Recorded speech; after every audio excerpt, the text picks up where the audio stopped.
Bienvenue à tous. Bienvenue chez toi. Parce que cette réunion, c'est une invitation à revenir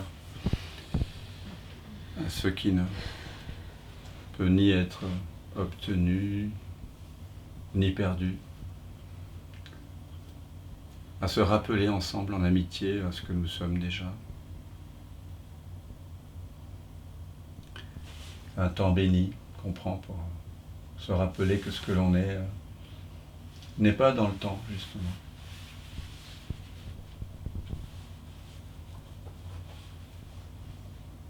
Et pour moi, il n'y a rien de plus beau que d'être avec vous.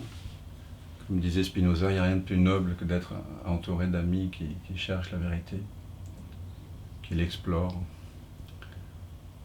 Que cela ne vous fasse pas imaginer que vous êtes un chercheur. Mais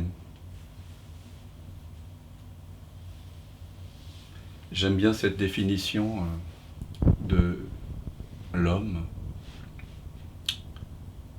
qu'on trouve dans la tradition juive, que je ne connais pas par ailleurs, mais où Adam signifie 45, et ce mot-là, ma, signifie aussi quoi. Et donc, l'homme, c'est pas quelque chose qui est défini par une réponse, mais par une ouverture. Parce que l'homme peut se poser cette question, quoi est-ce? Qu'est-ce que c'est? Quoi suis-je? Qu'est-ce que je suis? Qui suis-je? Que suis-je?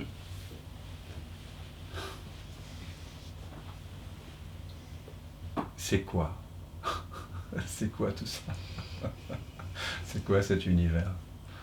C'est quoi cette vie?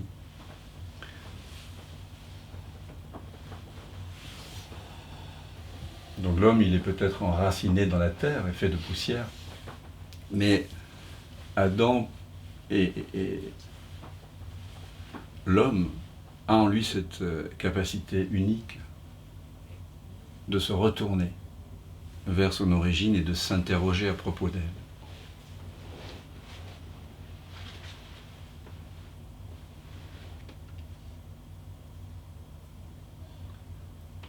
Ce qui est important ici, c'est peut-être pas tant ce mot étrange qu'on appelle l'éveil, qui serait situé quelque part, situable dans le temps, mais cette interrogation, le fait que nous puissions explorer, le fait que nous puissions nous interroger sur qui nous sommes vraiment.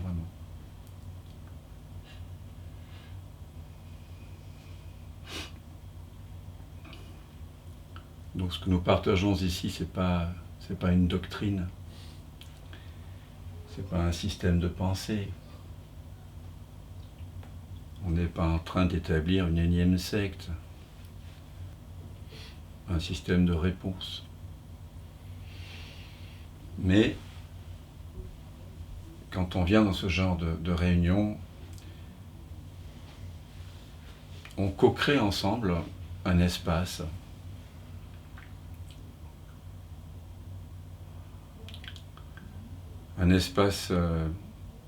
de questionnement essentiel sur quelle est notre essence en fait. On ne cherche pas une solution ici.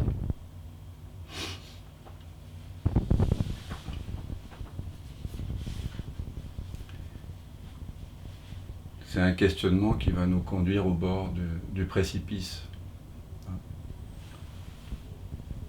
au seuil même du disciple, au bord de la pensée, là où la pensée est impuissante.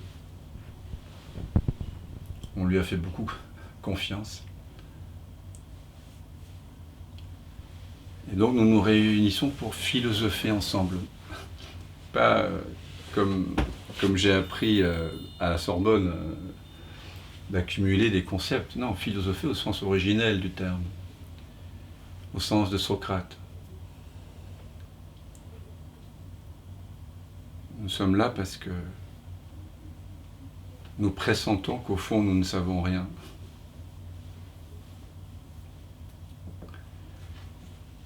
Et la philosophie, ça veut dire finalement l'amour de la sagesse. C'est pas ce que j'ai senti effectivement dans l'enseignement que j'ai reçu il y a une trentaine d'années. Mais j'ai plutôt découvert l'acte de m'interroger avec des maîtres comme Krishnamurti, dans la tradition de l'Advaita Vedanta, de la tradition du shivaïsme du Cachemire, dans le taoïsme, chez les soufis. Et donc, le premier homme, Adam, c'est quoi hein? Il signifie quoi? En hébreu, c'est extraordinaire. Nous sommes là pour nous questionner. En l'absence de ce questionnement sur l'essentiel, notre vie est fade, répétitive, et on finit très vite par être hypnotisé par des systèmes de croyances, et on vit en mode automatique. Il y a des maîtres qui dirent que si on ne s'éveillait pas, la vie était perdue. Moi, je dirais plutôt que la perte de sens, c'est quand on ne s'interroge pas. C'est cette absence d'interrogation. Et donc, on est ici pour explorer ensemble. Donc, la philosophie la plus radicale, c'est pas celle qui accumule des concepts. C'est celle qui ose regarder l'impensable. Quelqu'un a dit, les vrais philosophes ne pensent pas, d'ailleurs. En tout cas, la vraie philosophie, c'est celle qui permet à la pensée elle-même de reconnaître qu'elle ne peut pas apporter la paix, la joie, l'amour, c'est-à-dire le bonheur, dont elle est pourtant imprégnée. Donc nous sommes ici pour explorer les limites du pensable. C'est une forme de harakiri du mental. Un doux harakiri. Une reddition totale. Et c'est seulement quand la pensée reconnaît qu'elle est impuissante que quelque chose peut éventuellement se reconnaître. Alors je vais vous proposer un certain nombre de questions aujourd'hui. Et elles ne sont pas là pour produire en vous des réponses. Vous laissez ces questions résonner. Vous pouvez fermer les yeux et les laisser venir comme une mélodie ou comme un chant d'oiseau, comme un ruissellement de rivière. Parce que chacune de ces questions porte en elle, par le fait que les mots sont faits de ce silence vers lequel nous pointons ici. Chacune de ces questions porte en elle une potentialité de révélation en vous. Et donc je vous invite à ne pas chercher à comprendre ces questions, mais à les laisser vous traverser, oui, comme un oiseau qui vole haut dans le ciel. Comme on laisserait un chant résonner. Peut-être que pour certains, une seule question suffira. Peut-être que pour d'autres, plusieurs. se répondront. Mais l'essentiel, c'est pas ce que vous allez penser. C'est justement ce qui se révèle lorsque la pensée avoue son impuissance à penser la source. Et c'est là, justement, dans cet espace conscient, sans forme, sans histoire, sans réponse, c'est dans cet espace silencieux que notre vraie nature peut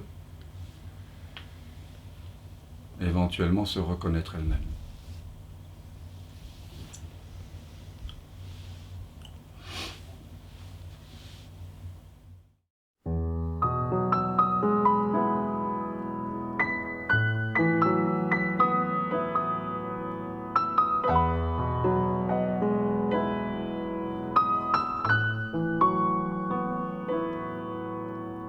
Bringing lights,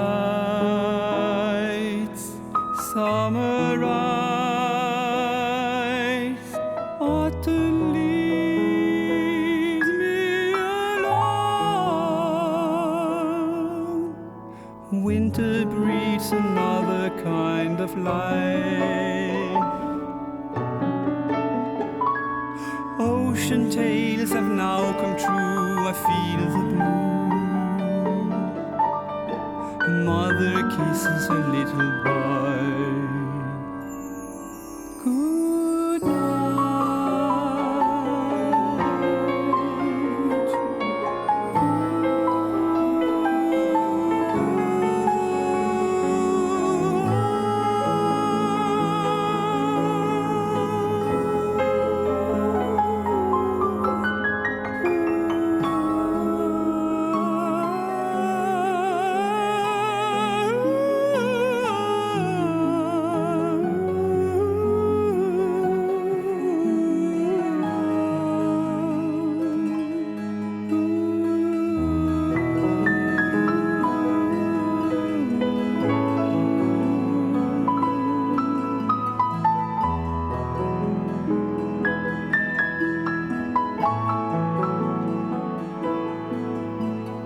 Time has come,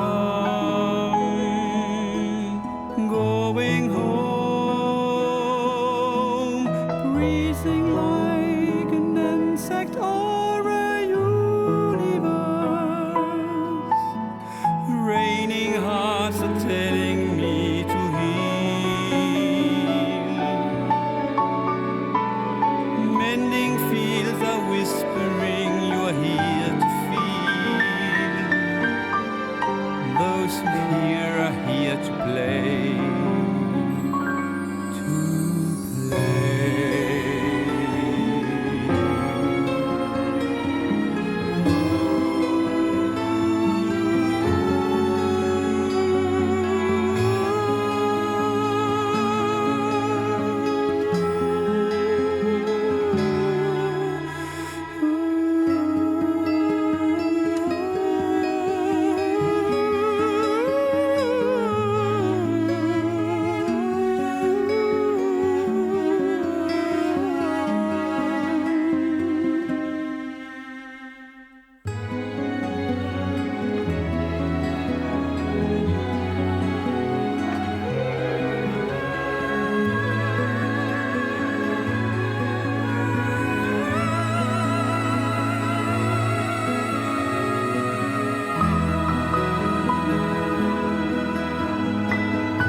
Distant calls, innocence near.